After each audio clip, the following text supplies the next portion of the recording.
and an MSNBC military analyst. General McCaffrey, welcome back to CNBC. It's been a while, and I'm delighted to have you here. I guess one thing I would like to know is how you assess this Russian offensive at this hour in terms of what they have been able to seemingly take control of, what kind of damage they have been able to inflict, and what kind of pushback they have felt from Ukrainian forces. Yeah, well, it's a very complex, dangerous, and changing situation. What is clear is it'll produce a massive refugee outflow from Ukraine into the 4 adjoining NATO states. But this is a major air, land, sea offensive. They're hitting targets all over the country with precision strikes. There is no carpet bombing of urban areas. They're not in the cities yet. The entire war will be decided in the coming days when and if the Russian armored units confront the 50% of the Ukrainian military that's dug in World War I trenches opposing the former 2 separatist provinces. I personally think they're going to get cut off, encircled. They'll face massive Russian potential attack, either fight or they'll surrender. I think as we look forward, we ought to just assume within 90 days, Putin will have Ukraine and it will be reintegrated back into Mother Russia. What's going on positively is the president has got NATO unified, and there's going to be a massive reaction to this aggression. Do you sense that Ukrainian forces are fighting back and fighting effectively? Well, you know, I've been watching wars a long time now. The video coverage seemed to show Russian military armored units entering Ukraine from the north and Belarus unopposed. Right. The casualty rate is minimal. Of course, it's also the fog of war. They may not have accurate reporting, but yes. The question will be resolved because the Ukrainian military has got equipment. They have courage, but they're not prepared, I don't think, to deal with mobile armored warfare by the Russians. Mm-hmm. So I think it's going to go the wrong way for them rapidly. And the great tragedy will be the refugee population. But he's also using minimal firepower. It's targeted on Ukrainian military command and control radar sites. Ukraine had a tiny air force, 125 combat planes. Right. I'll bet most of them are gone now. So this is going to grind on to its resolution in fairly short order. I read a column this morning by the esteemed Richard Haass, who is widely respected, head of the Council on Foreign Relations. And one of the arguments he made is that now is the time for the West to double down on the kind of support it extends to Ukraine in terms of military materiel, in terms of intelligence assistance, humanitarian assistance, and other things. My question for you, General, is will there be a Ukraine to assist come Monday?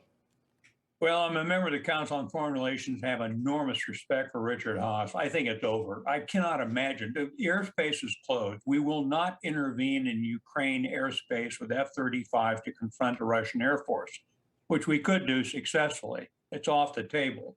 We will not see long columns of U.S. military vehicles carrying ammunition into the Ukrainians. So I don't see how the Russians fail to grab the whole country within a couple of 3 months at most. They're aware that every Ukrainian has a smartphone, has a video capability. They're not going to want to conduct operations that result in massive block-by-block damage. So far, they're encircling cities, not entering them. I was disappointed that President Zelensky said, well, I'm going to arm civilians. We should not want civilian women, men issued an AK and sniping at Russian army units. That's a disaster in the making. So I don't see how this comes out in any way tactically as a fait accompli within 3 months. It's a disaster strategically for Putin. This will not be worth it at the end of the day. But now the question will move to other areas of confrontation, right, reinforcing with modest U.S. military forces the Eastern NATO nations. You know, one U.S. Army parachute infantry battalion went to the Baltics. It's not a significant fighting force, but it tells Putin, if you fight to regain the Baltics, you'll be fighting U.S. Army soldiers from day one. So good job. NATO's coming together. More to follow. One follow-up on that point, General, about whether he's made a miscalculation here. This is Kelly speaking now. There are reportedly pretty large anti-war protests going on in Russia right now, which, again, it takes some bravery for the Russian people to go out in the open like that and express their displeasure with what Putin's doing here. What do you think the significance of these gatherings is? Well, I just listened to a Russian opposition politician talking on MSNBC, and he knocked my socks off. What a brilliant, courageous man. He's talking from Moscow.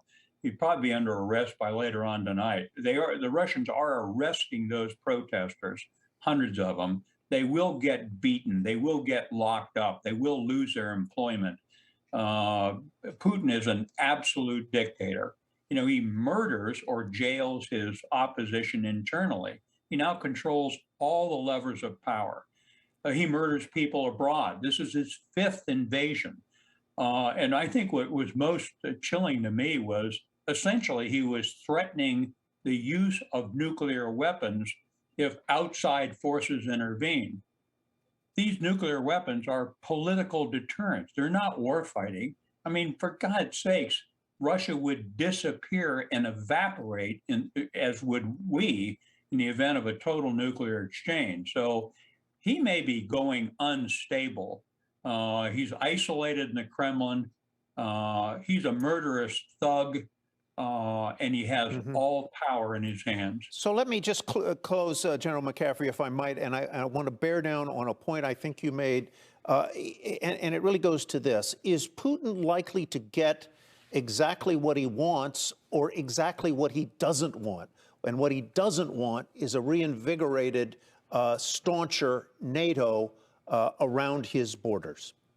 Well, I think the latter is going to occur. There's no question. He's going to end up with Ukraine. It's an impoverished place. You break it, you own it. He's going to find enhanced NATO forces on his flank. We may see Finland, Sweden demand entry to NATO. So I think it's a strategic disaster. But 95% of Putin's mindset was, we've got to rebuild Mother Russia. So it's Georgia, Belarus, and Ukraine. All right. General McCaffrey, great to see you again, sir. Good to be with you, Tyler.